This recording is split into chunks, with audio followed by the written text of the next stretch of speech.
Hello and welcome to study with me.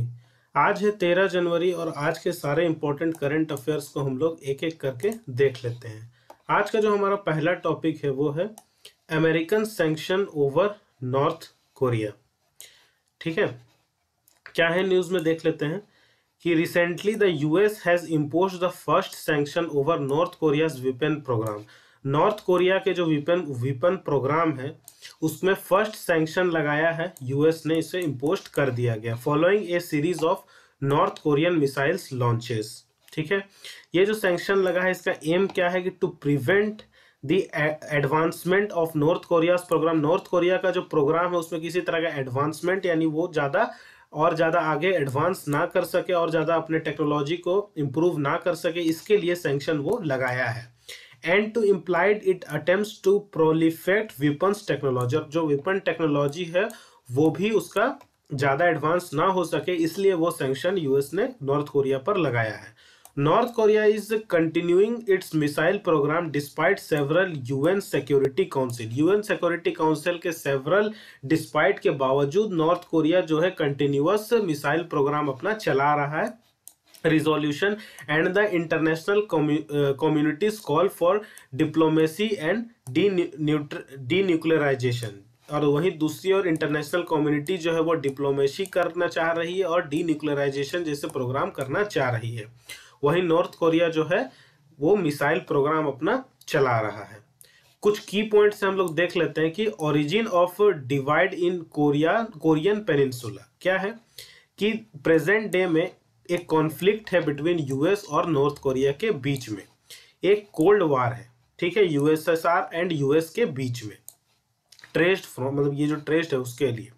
After the defeat of Japan in world war two में जब Japan हार गया और जो allied powers at Yalta conference जो हुआ था 1945 में एग्रीड टू एस्टेब्लिश, ये एग्रीड किया गया था कि 4 पावर ट्रस्टीशिप ये एस्टेब्लिश किया जाएगा ओवर कोरिया। ठीक है, over Korea.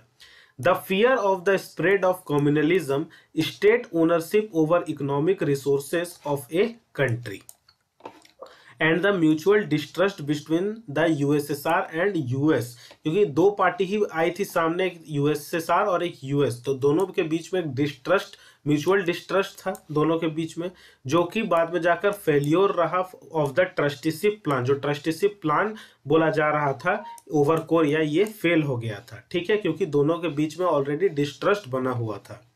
Before A concrete plan could be formulated the USSR invaded Korea. कोई कंक्रीट प्लान बनता तब तक यूएसएसआर जो रसिया है आज के डेट में वो कोरिया में इन्वेड कर चुका था, घुस चुका था। This led to a condition where the north of Korea was under the USSR and the south of the rest of the allies mainly the US। यानी आज कोरिया जो है दो भाग में है, एक नॉर्थ हिस्सा है और एक साउथ हिस्सा है। यानी ये जो फॉर्मुलेशन हुआ, ये जो कंक्रीट प्लान बनाता तब तक यूएसएसआर जो है नॉर्थ कोरिया में घुस चुका था और ये जो नॉर्थ कोरिया है अब यूएसएसआर के कंट्रोल में था और साउथ कोरिया जो है वो यूएस के कंट्रोल में था। यानी कि जब कोल्ड वार खत्म हुआ, वर्ल्ड वार खत्म हुआ, तो दो पार्टी जो उभर कर आई थी, जो एक यूएसएसआर था और एक तरफ यूएस था, और कोरिया को का एक हिस्सा यूएसएसआर ने कब्जा कर लिया था और दूसरा हिस्सा पर यूएस ने कब्जा किया हुआ था। दोनों एलिड पावर जो है इसका एक एक हिस्सा को कब्जा करके बैठी हुई थी। तो the Korean peninsula was divided into 2 regions by the 38th parallel. इसको 38th पैरेलल बोला गया, जो इससे ये दो पार्ट डिवाइड हो गया। और इन 1948 United nation proposed free election across all Korea, और यूनाइटेड नेशन ने 1948 में फ्री इलेक्शन की बात की पूरे कोरिया में, और the USSR rejected this plan, लेकिन यूएसएसआर ने इसे रिजेक्ट कर दिया and the northern part was declared as democratic people's republic of Korea, जिसे आज नॉर्थ कोरिया बोला जाता है। लेकिन इस इलेक्शन का जो प्लान था या मुद्दा था यूनाइटेड नेशन के द्वारा जो दिया गया था 1948 में, इसे यूएसएसआर ने क्या किया, रिजेक्ट कर दिया। और उसके बाद उसका रिजल्ट ये हुआ कि जो ऊपर वाला हिस्सा है उसको democratic people's republic of Korea यानी नॉर्थ कोरिया उसे डिक्लेयर कर दिया गया। The election took place in the American protectorate, यानी जो साउथ वाला हिस्सा था उसमें यूएस का कब्जा था और यूएस ने इसे एक्सेप्ट कर लिया यूनाइटेड नेशन के प्रोग्राम को, और साउथ के और ये जो नीचे वाला हिस्सा था जो बाद में जाकर साउथ कोरिया बना, इसमें इलेक्शन हुए और इसका रिजल्ट ये हुआ कि इसे स्टेब्लिश किया गया as a republic of Korea, यानी जिसे हम साउथ कोरिया बोलते हैं। ठीक है, तो both North Korea and South Korea tried to enhance their reach territorial and ideological which gave birth to the Korean conflict. तो इस तरह का दो गुट हो गया, एक तरफ डेमोक्रेटिक हो गया और एक तरफ का रिपब्लिक हो गया। तो ये दो कॉन्सेप्ट जब हुआ तो दोनों में कन्फ्लिक्ट शुरू हो गया। तो इसलिए एक तरफ नॉर्थ कोरिया अलग एक देश बना और एक साउथ कोरिया अलग बना। ठीक है, तो ये जो हुआ था, ये अमेरिकन जो सैंक्शन था ये अलग है, लेकिन इसको बैकग्राउंड को समझने के लिए हमें इसका पूरा डिटेल में मैंने इसे एक्सप्लेन यहाँ पे किया है। ठीक है, ये आप मैप देख सकते हैं, ये वाला जो हिस्सा है ये नॉर्थ कोरिया का है, ये वाला साउथ कोरिया है, और ये जो है बीच में जो ये डिवाइड हुआ है, ये जो लाइन देख रहे हैं, इसी को 38th पैरेलल बोला जाता है। ठीक है, तो ये वाला जो इतना ये जो हिस्सा था ये यूएसएसआर के हिस्सा में था, जिसने रिजेक्ट कर दिया था इलेक्शन के प्लान को यूनाइटेड नेशन का।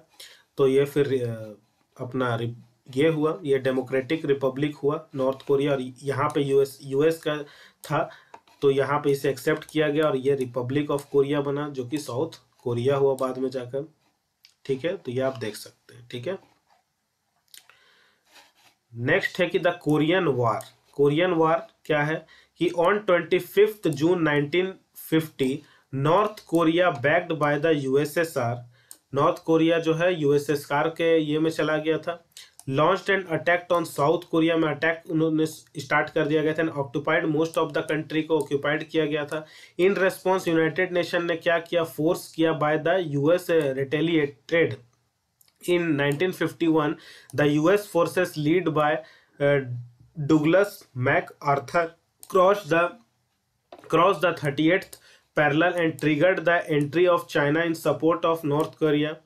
ठीक है, यहाँ से इस चैनल से यहाँ पे आगे बढ़ा यूएस का जो सेना है, और चाइना को यहाँ पे जो नॉर्थ कोरिया का मदद करने वाला था उसको ट्रिगर्ड किया, रोका उसे कि वो नॉर्थ कोरिया का मदद ना करे।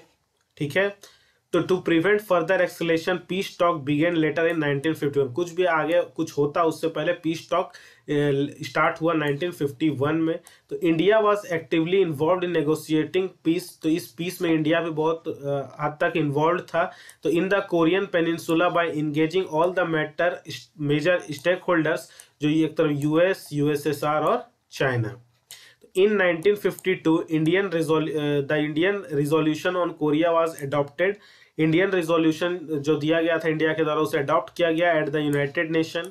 ठीक है, and on 27 July 1953 the Korean armistice agreement जो है वो साइन किया गया between UN command, the Korean People's Army and the Chinese People Volunteer Army, तीनों के द्वारा एक एग्रीमेंट साइन किया गया। ये जो कोरियन आर्मिस्टिक एग्रीमेंट है, जिसके तहत it lead an official ceasefire घोषित किया गया without any peace treaty. Thus the war officially never ended, officially ended नहीं हुआ ये। तो this also lead to the establishment of the Korean demilitarised zone, a strip of land running across the Korean peninsula to serve as a buffer zone between North Korea and South Korea.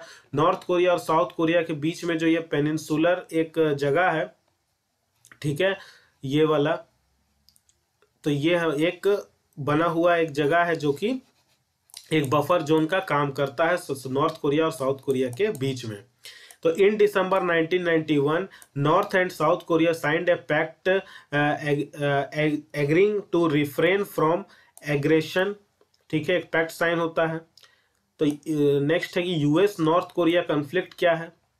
तो during the Cold War era के दौरान जहां North Korea accelerated its nuclear programme and developed nuclear capabilities, during the same time उसी समय में the US extended the nuclear umbrella guarantee of support nuclear attack to its allies South Korea and Japan. North Korea withdraw from the non proliferation treaty, जो ये treaty थी उससे वो withdraw हो गया in 2003 and afterward under present leader Kim Jong Un it increase nuclear missile testing, ये nuclear missile testing को बढ़ा दिया और इसने North Korea North Korea is barred from testing ballistic missile and nuclear weapons under international law. ठीक है, तो in response to this the US started deploying, इसके चलते यूएस जो है स्टार्ट कर दिया डिप्लॉइंग थर्ड यानी thermal high altitude area defence in South Korea in March 2017। तो the terrestrial conflict which started between north and South Korea has transformed into A tussle between the US and north Korea. North Korea और South Korea के बीच में जो एक tussle था, अब ये यूएस और नॉर्थ कोरिया के बीच में हो गया, क्योंकि यूएस जो है वो साउथ कोरिया में के सपोर्ट में है और वो उसके बिहाफ में काम करता है। ठीक है, following the failure of a diplomatic efforts to improve relations with North Korea the US has imposed sanction. इसीलिए जो ये सैंक्शन जो है ये नॉर्थ कोरिया में यूएस ने लगा रखा है। इंडियाज स्टैंड क्या है कि India has consistently voiced its opposition to North Korean nuclear and missile test. तो नॉर्थ कोरिया का जो ये न्यूक्लियर और मिसाइल टेस्ट है, इंडिया हमेशा इसके अगेंस्ट में वॉइस्ड अपोजिशन में रहा है। ठीक है, however it has maintained a neutral stance regarding sanction, लेकिन सैंक्शन के रिगार्डिंग ये हमेशा न्यूट्रल रहा है कि कुछ बोला नहीं है इंडिया ने। ठीक है, तो आई होप आपको ये जो टॉपिक है ये बहुत अच्छे से क्लियर हो गया होगा। बढ़ते हैं अगले टॉपिक की ओर जो बहुत ही इंपॉर्टेंट हो जाता है। ये था American sanctions over North Korea. Next जो हमारा टॉपिक है वो है homeland security dialogue between India and US. India और यूएस के बीच में एक होमलैंड सिक्योरिटी डायलॉग है। क्या है न्यूज में हम लोग देख लेते हैं, वाई न्यूज। तो रिसेंटली ये होमलैंड सिक्योरिटी डायलॉग ऑफिशियली हुआ है इंडिया और यूएस के बीच में। In October 2021 Ministry of Defence ने साइन किया है deal with the US government for procurement of MK-54 torpedo and expendable. ठीक है, for Indian army under foreign ministry sale. ठीक है, in July 2021 the US secretary of state visited India. India में इन्होंने visit भी किया है। क्या की पॉइंट्स है कि the Indo US homeland security dialogue जो है लॉन्च किया गया था 2010 में। इसका मैकेनिज्म था कि to sequel to the signing of the India US counter terrorism initiative. First homeland security dialogue जो हुआ था वो मई 2011 में हुआ था और द लेटेस्ट वर्चुअल मीटिंग जो हुआ था वो केम आफ्टर इन मार्च 2021 में US president John Biden administration has announced the reestablishment of the homeland security dialogue which was discontinued by former US President Donald Trump's administration। ठीक है, there are 6 सब groups, इसमें 6 जो सब group है जो कि फॉर्म्ड है under Indo US homeland security dialogue में। तो वो क्या है, पहला है illicit finance, financial fraud and counterfeiting, cyber information, mega city policy and sharing of information among federal, state and local partners, global supply chain, transportation, port, border and maritime security, capacity building, technology upgradation. तो ये subject इसमें included हैं। इन सब में security dialogue in सब subject को लेकर की जाती है। इंडिया यूएस का रिलेशन क्या है, तो about India US bilateral relation have developed it's a global strategic partnership based on shared democratic values and increasing convergence of interests on bilateral, regional and global issues. In 2015, both the countries issued a Delhi Declaration of Friendship and adopted a joint strategic vision for Asia Pacific and the Indian Ocean region. Civil nuclear deal भी है दोनों के बीच में। क्या कि the bilateral civil nuclear cooperation agreement जो है वो साइन हुआ था इन अक्टूबर 2008 में। उसके बाद एनर्जी एंड क्लाइमेट चेंज के लेकर भी दोनों में होता है क्या कि एक पेस है यानी partnership to advance clean energy. ठीक है, यूएस डिपार्टमेंट ऑफ एनर्जी और गवर्नमेंट ऑफ इंडिया ने ये स्टैब्लिश किया है joint clean energy research and development centre. ठीक है, India US clean energy agenda जो है 2030 तक का पार्टनरशिप है जो कि लॉन्च हुआ था at the leaders summit climate summit 2021 में। इसमें innovation bye team of scientist from India और यूएस स्टेट्स दोनों के होंगे। डिफेंस कॉपरेशन भी है दोनों के बीच में। New framework for India US defence relationship जो है इन 2005 which was further upgraded for 10 years in 2015। साथ ही साथ दोनों क्वाड का मेंबर भी है, इंडिया और यूएस, जापान और ऑस्ट्रेलिया में दोनों है। इंपॉर्टेंट काउंटर टू चाइना को हमेशा काउंटर करने के लिए दोनों ही रहता है इंडो पैसिफिक में। मालाबार एक्सरसाइज जो हुआ था नवंबर 2020 में, उसमें high point India US strategic ties हुआ था, जो फर्स्ट टाइम इन 13 ईयर्स हुआ for all 4 countries of Quad came together sending a strong message to China. साथ ही साथ इंडिया जो है now access to American base from Djibouti in Africa to Guam in the Pacific. It also access advanced communication technology used in US defence. साथ ही साथ India और US के साथ फोर फाउंडेशनल डिफेंस एग्रीमेंट भी है। Basic exchange and cooperation agreement for geospatial intelligence, ठीक है।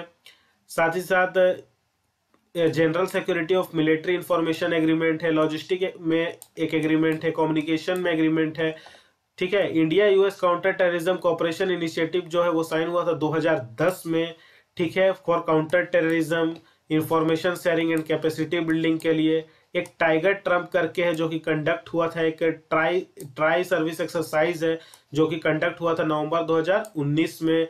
बायलेटरल एंड रीजनल एक्सरसाइज जो है युद्ध अभ्यास, इंक्लूडिंग युद्ध अभ्यास आर्मी का, वज्र प्रहार जो स्पेशल फोर्सेस, रेड फ्लैग, तो ये डिफेंस में भी बहुत ज़्यादा दोनों का कॉपरेशन रहता है।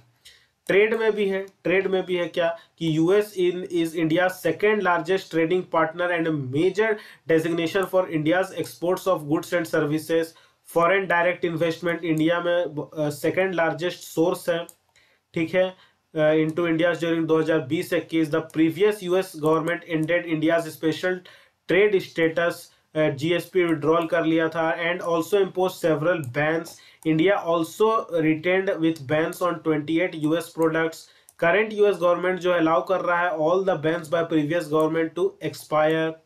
साइंस एंड टेक्नोलॉजी में भी दोनों है, जैसे इंडिया स्पेस रिसर्च ऑर्गेनाइजेशन और national aromatics and space administration जो नासा है, ये टुगेदर मिलके एक joint microwave remote sensing satellite for earth observation name NASA ISRO synthetic aperture radar जो है ये लॉन्च कर रहा है। इंडिया डायस्पोरा जो भी है, there is a growing presence of Indian diaspora in all spheres in the US. For example current vice president Kamala Harris जो है of the US has a strong Indian connection, ठीक है।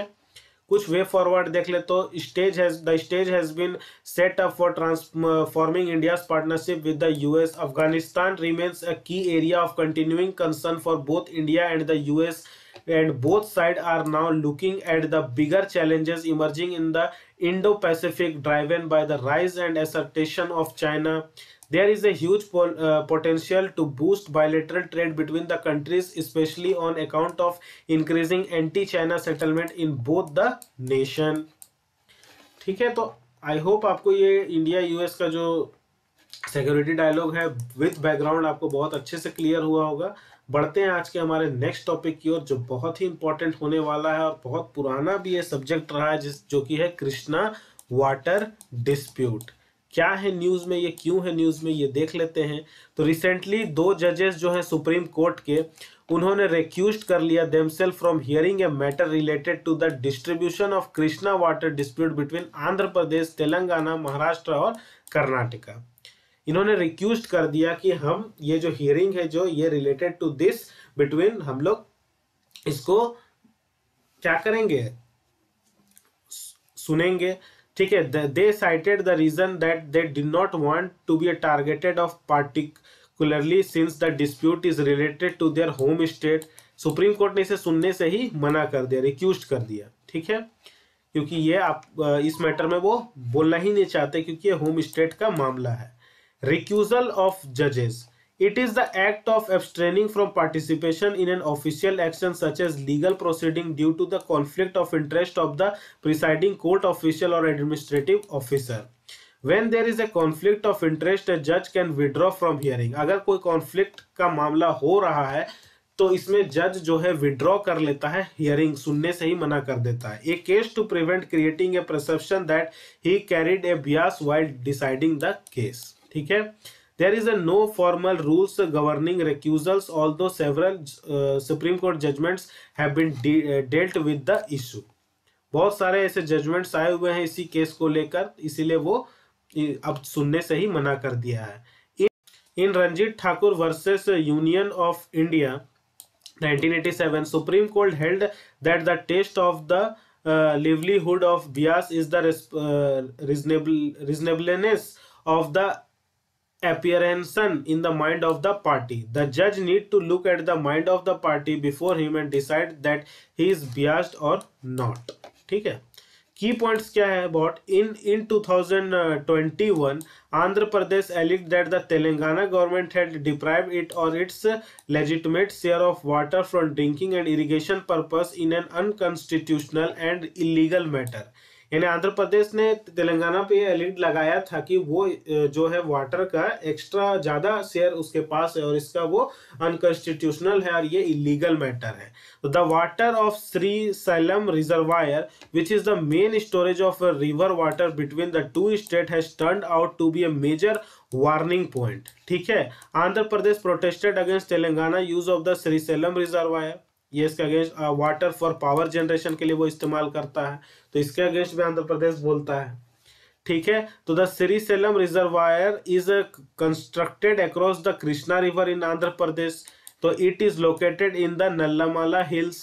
तो in further contended the Telangana was refusing to follow decision taken in the apex council constituted under the Andhra Pradesh reorganisation act 2014। ये इसे refuse कर रहा है मानने से, क्योंकि आंध्र प्रदेश रीऑर्गेनाइजेशन एक्ट 2014 के अंतर्गत ये सुनाया गया है फैसला।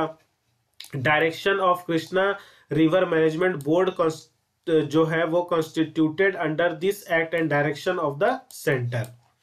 बैकग्राउंड क्या है कि कृष्णा वाटर जो डिस्प्यूट ट्राइबल है, तो ये 1969 में कृष्णा वाटर डिस्प्यूट ट्रिब्यूनल जो है वो सेट हुआ था under the inter state river water dispute act 1956 के अंतर्गत, जो कि presented its report in 1973। At the same time it was stipulated that the KWDT order में बी रिव्यूड, यानी कि Krishna water dispute tribunal order को रिव्यूड किया जाएगा, मे बी रिव्यूड और revised by a competent authority और tribunal any time after 31 May 2000।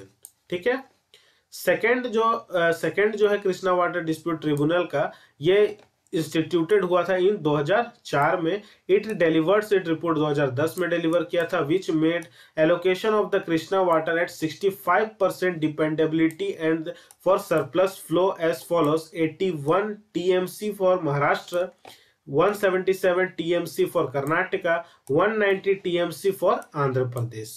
After the KWDT 2010 के report के बाद Andhra Pradesh challenge its through a special leaved petition before the Supreme Court in 2011. In 2013, the KWDT issued a further report which was again challenged by Andhra Pradesh in the Supreme Court in 2014. Creation of Telangana. After the creation of Telangana, Andhra Pradesh has asked that Telangana be included as separate party of the KWDT and that the allocation of Krishna waters be reworked among 4 states instead of 3, क्योंकि अब तेलंगाना अलग हो चुका है. It is replying on Section 89 of the Andhra Pradesh State Reorganization Act 2014. For the purpose of this section, it is clarified that the project-specific awards already made by the tribunal on or before the appointed day shall be binding on the successor state. ठीक है. Constitutional provision क्या है कि article 262 of the constitution provide for the education of inter state water dispute में बोलता है. साथ ही साथ रिवर बोर्ड एक्ट भी है 1956 and the inter state water dispute act है 1956 का. रिवर बोर्ड एक्ट प्रोवाइड करता है कि for the establishment of river board central government for the regulation and development of inter state river and river valleys. साथ ही साथ the inter state water dispute act भी है जो कि एम्पावर करता है सेंट्रल गवर्नमेंट क्योंकि वो सेटअप करे एक ad hoc tribunal for the education of a dispute between 2 और more states in relation to the waters of an inter state river और river valley. Neither the Supreme Court nor any other court is to have jurisdiction in respect of any water dispute which may be referred to such a tribunal under this act. ठीक है। Krishna river देखिए, ये Krishna river है, ये 4 state में होकर गुजरता है, ठीक है। महाराष्ट्र में, कर्नाटका में, आंध्र प्रदेश में और अब तेलंगाना में भी। तो यहाँ पे है श्रीशैलम रिजर्वायर जो कि डिस्प्यूट का मतलब कि कारण बना हुआ है, और कंडेलेरू रिजर्वायर, ठीक है। मैप में देखेंगे तो ज्यादा अच्छे से क्लियर हो गया। अब तो ये 2 हिस्सों में बढ़ गया। अब नीचे वाला ये जो हिस्सा ये तेलंगाना हो गया है, ये वाला हिस्सा से, ठीक है। इसी को लेकर ये डिस्प्यूट है, हमें देखने को मिलता है। कुछ और भी पॉइंट्स है, ठीक है, सभी को मैंने डिस्कस ऑलरेडी कर दिया है। तो आई होप ये वाला जो टॉपिक है आपको क्लियर हो गया होगा कृष्णा रिवर के डिस्प्यूट को लेकर। बढ़ते हैं हमारे नेक्स्ट टॉपिक की ओर। नेक्स्ट जो आज का हमारा टॉपिक है वो है लोक अदालत, ठीक है। लोक अदालत क्या है, क्यों है न्यूज में, वो देख लेते हैं। तो Lok Adalat has emerged as the most efficient tool of alternative dispute resolution, ठीक है। एक अल्टरनेटिव दिया गया है डिस्प्यूट रिजोल्यूशन के लिए। A total number of 1,27,87,329 cases जो है वो डिस्पोज्ड है in 2021 due to technological advancement like e Adalat, Lok Adalat have been reached the doorstep of parties, ठीक है। की पॉइंट्स क्या है अबाउट लोक अदालत, जो है पीपुल्स कोर्ट बोला जाता है, जो कि बेस्ड है गांधीयन प्रिंसिपल पर। सुप्रीम कोर्ट ने कहा ये बहुत ओल्ड फॉर्म है एजुकेशन सिस्टम का, प्रिवेंट करना चाहिए। इन एंशिएंट इंडिया में होता था ये। Its validity has not been taken away even in the modern days too, अब इसे चलाना थोड़ा मुश्किल है। It is one of the component of the alternative dispute resolution system हो सकता है ये, and delivers informal, cheap and expeditious justice to the common people, ठीक है। फर्स्ट लोक अदालत कैंप जो ऑर्गेनाइज किया गया था गुजरात में 1982 में as a voluntary and conciliatory agency without any statutory backing for its decision. In view of its growing popularity over time it was given statutory status दे दिया गया under the legal service authorities act 1987। The act makes the provision relating to the organisation and functioning of the Lok Adalats. Organisation क्या है कि state या फिर district level जो service authority है, Supreme court, high court, taluk level पर सर्विस कमिटीज में organise Lok Adalat at such intervals and places and for exercising such jurisdiction and for such areas as it thinks fit, ठीक है। Every Lok Adalat जो organise होता है for an area shall consist of such number of serving or retired judicial officers and other persons of the people as may be specified by the agency organization. Generally जो लोक अदालत होता है वो consist of a judicial officer as the chairman and a lawyer and advocate and social worker. National legal service authority जो NALSA है along with other legal service institution जो है वो कंडक्ट करता है लोक अदालत को। नालसा जो कि conducted under the legal service authorities act 1987 जो है वो फोर्स में आया था 9 नवंबर 1995 को, to establish a nation wide uniform network for providing free and competent legal service to the weaker section of the society, ठीक है। The legal service authorities act 1987 जिसको अमेंड किया गया था 2002 में, वो प्रोवाइड करता था एस्टेब्लिशमेंट ऑफ परमानेंट लोक अदालत को ताकि वो डील कर सके केसेस को पब्लिक यूटिलिटी सर्विस के लिए। ज्यूरिसडिक्शन जो है वो ज्यूरिसडिक्शन जो डिटरमाइन करता है टू अराइव ए कंप्रोमिस और सेटलमेंट बिटवीन द पार्टीज और dispute in respect of any cases pending. अगर कोर्ट में कोई केसेस पेंडिंग है तो वो इस पर मतलब कि इस डिस्प्यूट को सेटलमेंट करने का काम करता है, या फिर कोई मैटर जो है वो फॉल कर रहा है ज्यूरिसडिक्शन ऑफ किसी कोर्ट में फैसला नहीं हो पा रहा है तो इसमें फैसला कराने का काम करता है।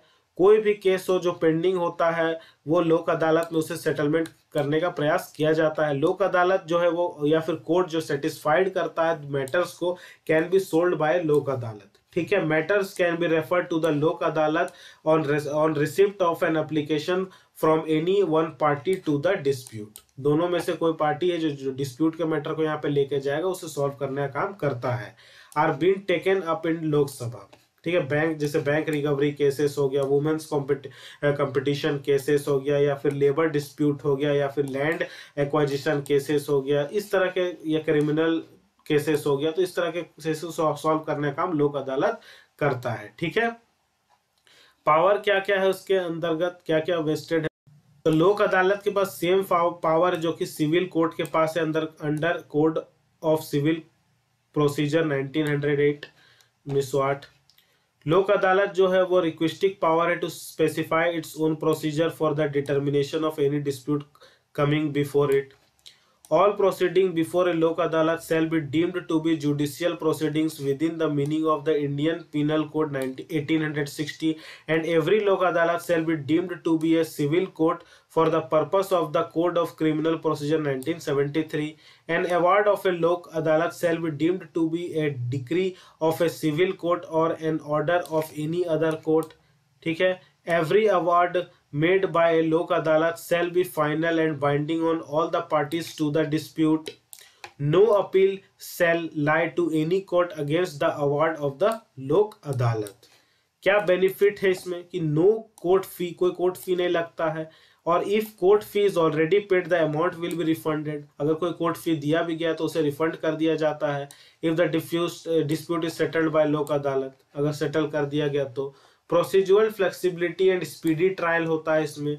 डायरेक्ट इंटरेक्ट होता है जज के साथ। Binding on the parties and its has the status of a degree of civil court and it is not applicable which does not cause the delay in the settlement of disputes finally. तो fast इसमें justice मिलने की संभावना रहती है। ठीक है। तो ये था लोक अदालत का जो है वो बहुत इंपॉर्टेंट हो जाता है एग्जाम के पॉइंट ऑफ व्यू से। ठीक है। नेक्स्ट जो हमारा टॉपिक है वो है challenges is India's roof top solar programme. India का जो रूफ टॉप यानी छतों में सोलर जो प्रोग्राम है ये चैलेंज बना हुआ है इंडिया के लिए। क्यों, तो देखते हैं। बहुत सारी योजनाएं भी हैं, वो भी देखेंगे।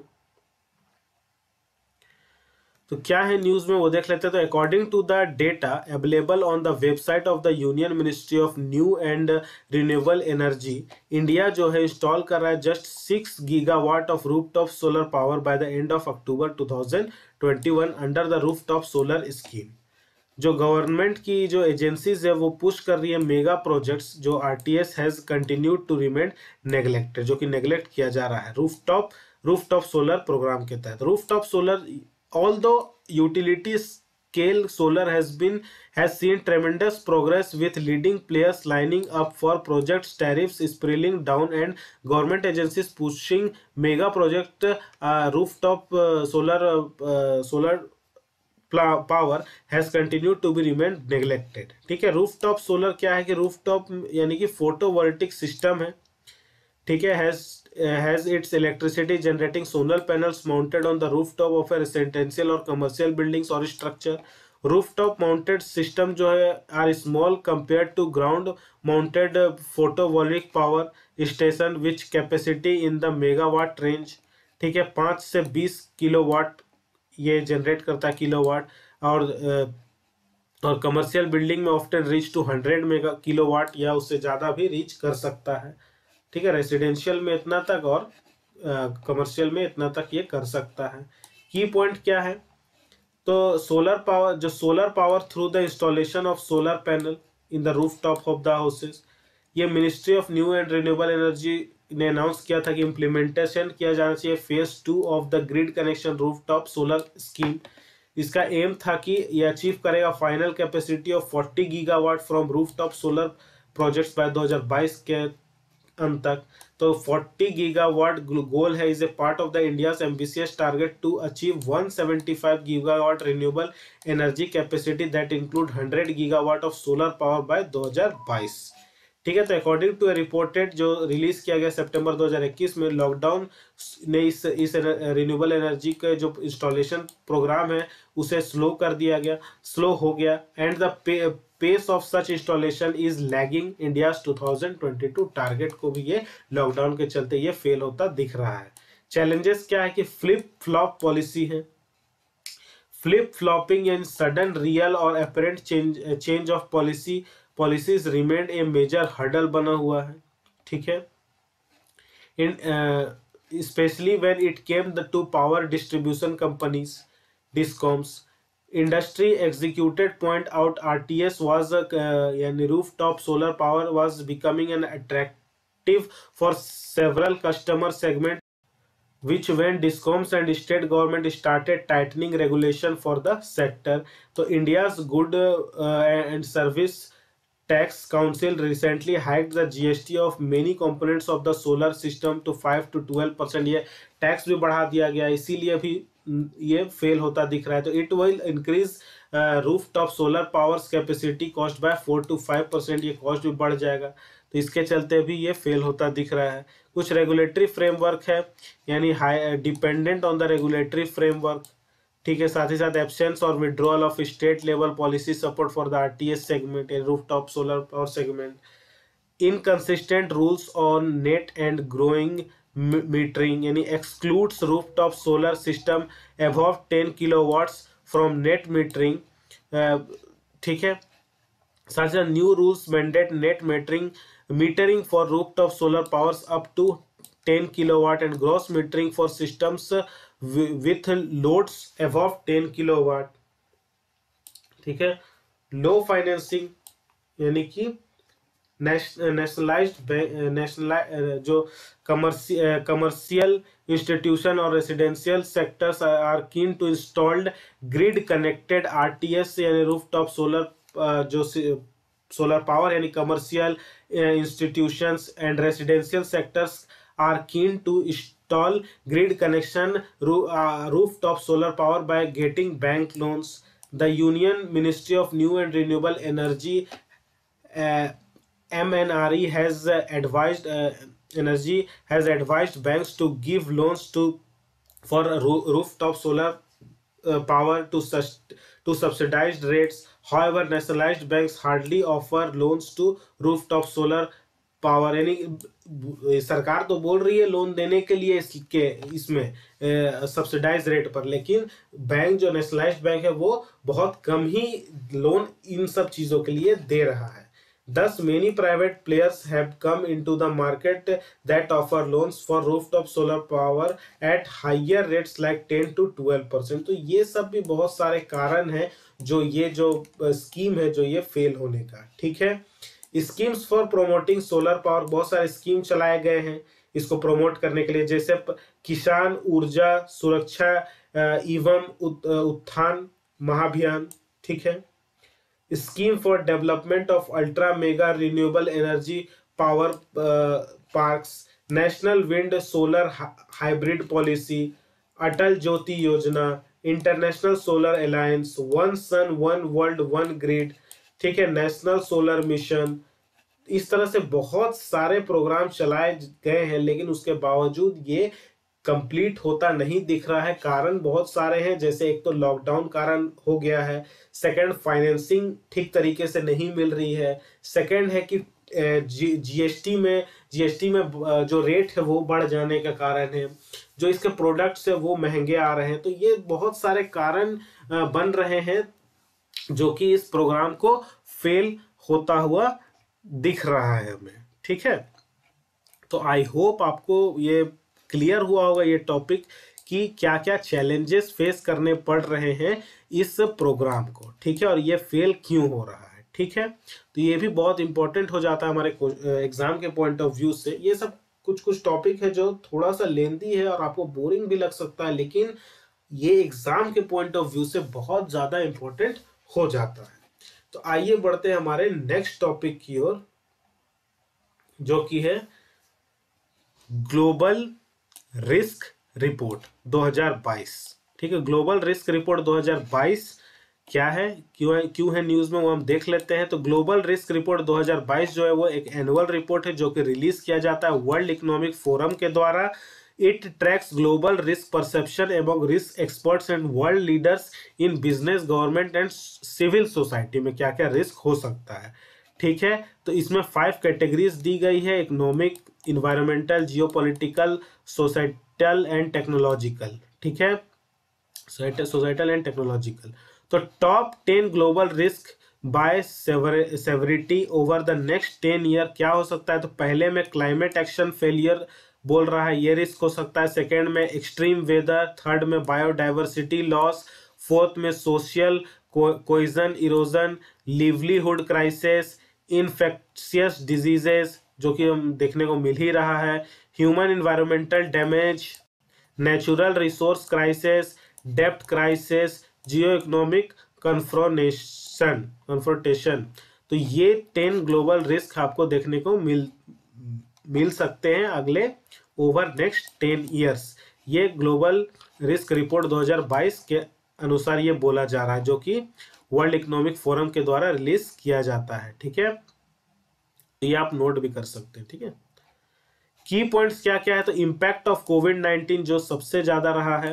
तो the societal and environmental risk have worst the most since the state of the pandemic. Social cohesion erosion, livelihood crisis या फिर मेंटल हेल्थ डिटेरियोरेशन और are 3 of the 5 risks seem are most concerning threats of the world in the next 2 years. Apart from this, it has significantly contributed to debt crisis, cyber security failures, digital inequality and backless against science. ठीक है, तो ये बहुत सारा ये failure हमें देखने को मिल सकता है only because of the impact of कोविड-19। सेकेंड है global economic outlook, it majorly perceived the short term economic outlooks to the vital और increasingly catastrophic. The most serious challenge persisting from the pandemic is economic stagnation. ठीक है, environmental risk भी हमें देखने को मिल सकता है कि extreme weather, climate action failure appear to the top risk in the short, medium and long term outlooks. Governments, businesses, societies are facing increasing pressure to transition to net zero economics. ठीक है, जो government है या फिर business है या society है, ये भी बहुत इंक्रीज प्रेशर फेस कर रहा है to transition to net zero economics के लिए। फिर जियोपॉलिटिकल और टेक्नोलॉजिकल रिस्क भी हो सकता है। In the long term horizon geopolitical and technological risk are of concern too including geo economic confrontations, geopolitical resource contestation and cyber security failure in the long term horizon geopolitical and technological risk. ठीक है, ठीक है। Next है international risk, क्या क्या हो सकता है? तो artificial intelligence, space exploitation, cross border cyber attack या फिर मिस इन्फॉर्मेशन और migration of refugees were rated as the top areas of international concern बना हुआ है। तो ये सब सारा इंटरनेशनल रिस्क भी हो सकता है। नेक्स्ट है वर्ल्ड इकोनॉमिक फोरम के बारे में थोड़ा देख लेते हैं। तो अबाउट वर्ल्ड इकोनॉमिक जो फोरम है is a Swiss non-profit foundation established हुआ था in 1971 based in Geneva, Switzerland, जो कि by Swiss authorities जो international institution for public private cooperation. Mission क्या है इसका कि committed to improving the state of the world by engaging business, political and other leaders to society, political, academic and other leaders of society to shape global, regional and ये सब agenda को fulfil करने का काम करता है। इसका जो फाउंडर एंड एग्जीक्यूटिव चेयरमैन है वो कौन है? क्लॉस स्क्वाब। ठीक है, सब मेजर रिपोर्ट जो पब्लिश की जाती है वर्ल्ड इकोनॉमिक फोरम के द्वारा वो ये सब है। ठीक है, इसको भी आप देख सकते हैं, रेफर कर सकते हैं। तो आई होप आपको ये जो टॉपिक है ये बहुत अच्छे से क्लियर हो गया होगा ग्लोबल रिस्क रिपोर्ट में, और ये जो टॉप 10 जो ग्लोबल रिस्क जो देखने को हमें मिल रहा है वो ये है। ठीक है, फर्स्ट नंबर नहीं, ठीक है। नेक्स्ट टॉपिक की ओर हम लोग बढ़ते हैं, जो है एनिमल टू ह्यूमन ट्रांसप्लांट। अभी एक बहुत ही एक न्यूज आया है जो आपको हैरत अंगेज भी लग सकता है कि एक इंसान का जो ट्रांसप्लांट किया गया है उसमें पिग का जो हार्ट ट्रांसप्लांट किया गया है एक पेशेंट का, उसमें उसके जान पर खतरा बन चुका था। उसके पास ओनली ऑप्शन था यही, जो आज ये सक्सेसफुल भी देखने को मिला है, यानी पिग का, यानी एक जो पिग का जो हार्ट है उसे ट्रांसप्लांट करके ह्यूमन के हार्ट में लगाया गया, ह्यूमन में लगाया गया है पिग का हार्ट। ठीक है, तो देखते हैं क्या है न्यूज में, क्यों है। तो recently in a medical first doctor transplant a pig heart into a patient in a last ditch effort to save his life in the US. US के अंदर में एक पेशेंट का हार्ट ट्रांसप्लांट किया गया और पिग का हार्ट को उसमें लगा दिया गया। ये जेनेटिकली इंजीनियरिंग पिग और एज ऑर्गन्स डोनर बना है। ये पिग जो है एक ऑर्गन डोनर बना है। तो ये कुछ स्टेप दिए गए हैं genetically engineering pig as a organ donor. तो ये स्टेप्स दिए गए हैं कि की पॉइंट क्या है कि ये क्या है, जीनो ट्रांसप्लांटेशन इसे बोला जाता है। Involves the transplantation of non human tissues और organs into a human recipients. जो नॉन ह्यूमन है उसका टिश्यूज या ऑर्गन्स को ह्यूमन में लगाना, ठीक है। तो this is the first successful transplant of a pigs heart into a human being. However it's too soon to know if the operation really will work. So this time a heart from a pig that had undergone gene editing has been used to remove a sugar in its cell that responsible for that hyper fast organ rejection. Genome editing, also called gene editing, is a group of technologies that scientists ability to change an organism in deoxyribonucleic acid यानी DNA. Prior attempt at such transplants or geno transplantation have failed. One of the biggest obstacle in transplantation is organ rejection. Organ rejection सबसे बड़ा कारण इसमें बना हुआ होता है। तो this has resparked and debate over the use of a pigs for human transplant which may animal rights groups oppose. Significance क्या रहा है कि this development could bring us one step closer to solve the global organ shortage. In India, patients need 25,000 to 30,000 liver transplant annually, but only about 1,500 end up receiving them. Pigs are increasingly become popular candidates for organ transplantation. Pigs offer advantages over pigments for organ procurements because they are easier to raise and achieve adult human size in 6 months. Pig heart valves are routinely transplanted into humans, and some patients with diabetes have received porcine pancreas cells. तो pigs जो है ये donor बन गया है और ये successful रहा ये ऑपरेशन। लेकिन ये देखने वाली बात है ये कि कितने समय तक ये सक्सेसफुल रहता है, ठीक है। तो ये भी एग्जाम के पॉइंट ऑफ व्यू से इंपॉर्टेंट हो जाता है, पूछ लिया जाएगा, ठीक है। बढ़ते हैं हमारे नेक्स्ट टॉपिक की ओर, ठीक है। नेशनल यूथ डे 2022 यानी कि नेशनल यूथ डे किसके बर्थ एनिवर्सरी के रूप में मनाया जाता है? तो स्वामी विवेकानंद के, जो हर 12 जनवरी को यह मनाया जाता है। National Youth Day is held every year on 12th January to observe the birth anniversary of Swami Vivekananda. In 1999, the United Nations decided International Youth Day every year to 12 अगस्त को इंटरनेशनल यूथ डे बनाने का डिसाइड किया था 1999 में, ठीक है। की points क्या है कि in 1984 the Indian government first declared to celebrate the birthday of Swami Vivekanand as National Youth Day, ठीक है। The day has been celebrated as National Youth Day all over the country, highlight the youth who are the future of our country and to commemorate the birth anniversary of Swami Vivekananda who always motivated the youth of the country and spoke about the right use of the youth in the development of the country. Theme क्या था 2022 का कि it's all in the mind, ठीक है, it's all in the mind.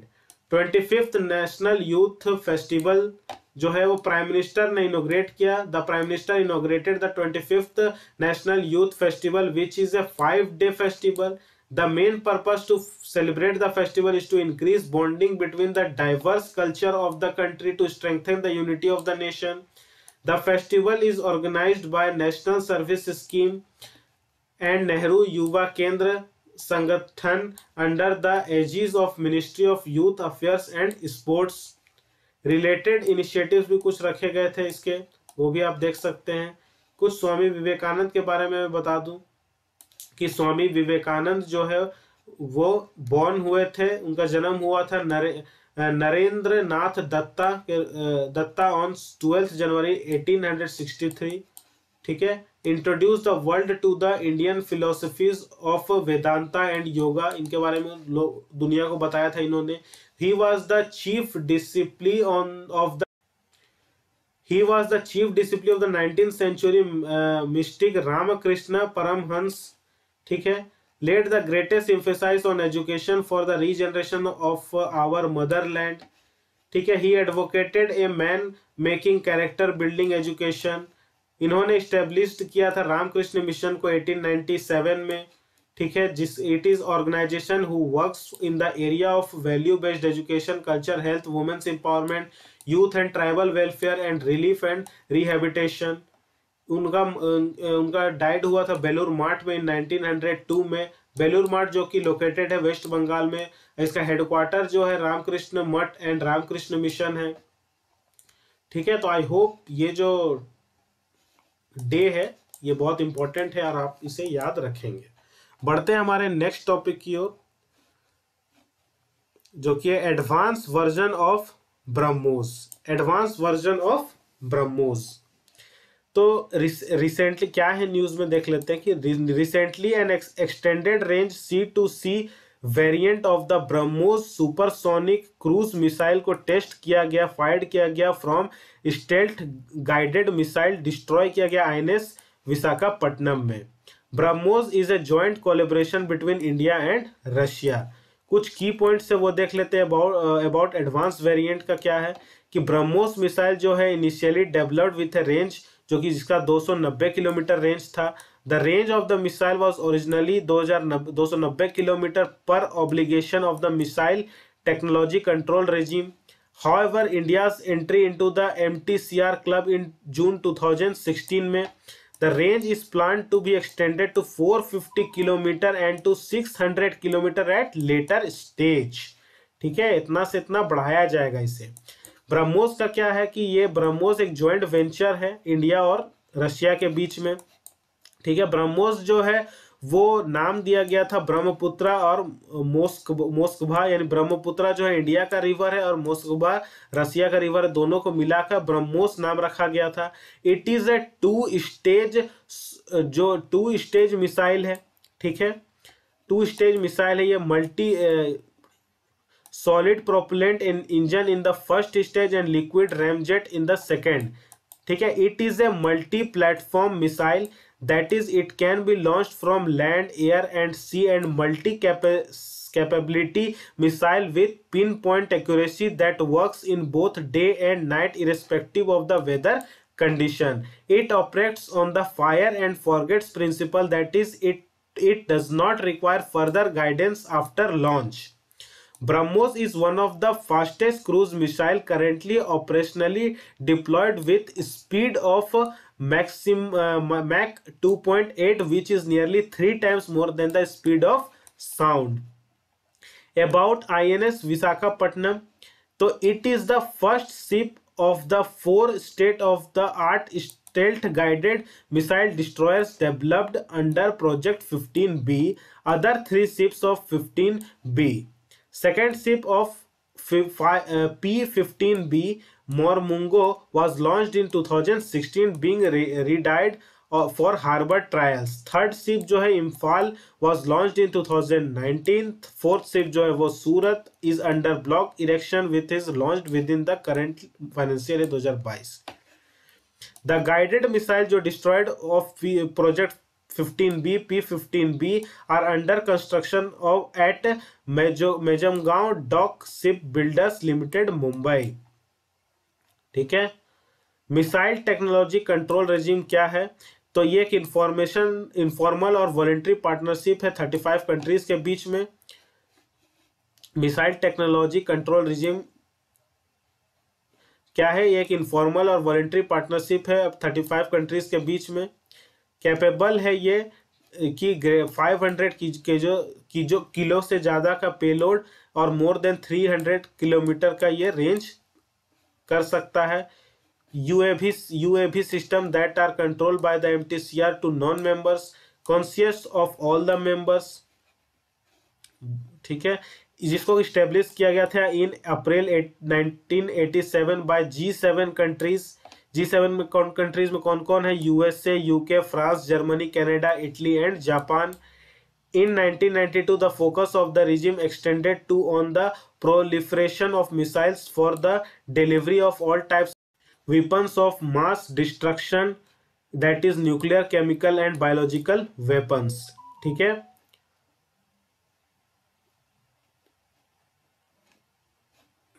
बहुत बाकी point उतना।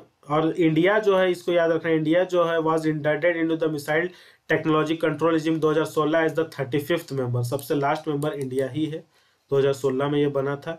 India can be procure high end missile technology and run joint programmes for development of unmanned aerial vehicles with other countries, ठीक है।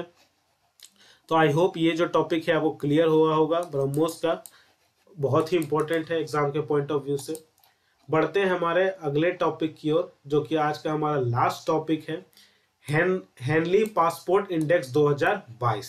Henley passport index 2022, India को कितना स्थान मिला है? 83rd in the most powerful passport report Henley passport index 2022 में। India passport power has been improve हुआ है। ये 2021 में इसका जो स्थान था वो 90th था, अब 83 हुआ है, तो थोड़ा सा इम्प्रूव ये हुआ है, 7 प्लेस से ये इम्प्रूव हुआ है। करंट जो रैंकिंग है for the first quarter of 2022, की पॉइंट क्या है कि Henley passport index is originally ranking of all the world passport according to the number of designation their holders can be access without a prior visa.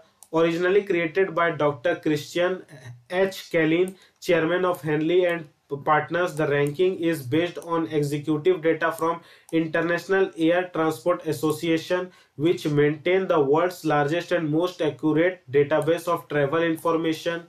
It was launched in 2006 and included 199 different passports. It is updated in real time throughout the year as when visa policy changes come into effect. Global ranking क्या है? Japan and Singapore top किया है, Germany और South Korea जो है वो on to the joint second spot on the latest ranking, while Finland, Italy, Luxembourg जो Spain जो थर्ड में है, अफगानिस्तान, इराक जो है वो कंटिन्यूसली वर्स्ट पोजीशन में ही रहा है। इंडिया का performance in 2022, India stood at 84, while in 2016 India is ranked 85 along with Mali and Uzbekistan. India's का जो 2022 में 83rd रहा है, share the position with Sao Tome and Principe of Central Africa behind the Rwanda and Uganda. India now has a visa-free access to 60 designation worldwide, with Oman and Armenia being the latest addition. India has added 35 more designations since 2006.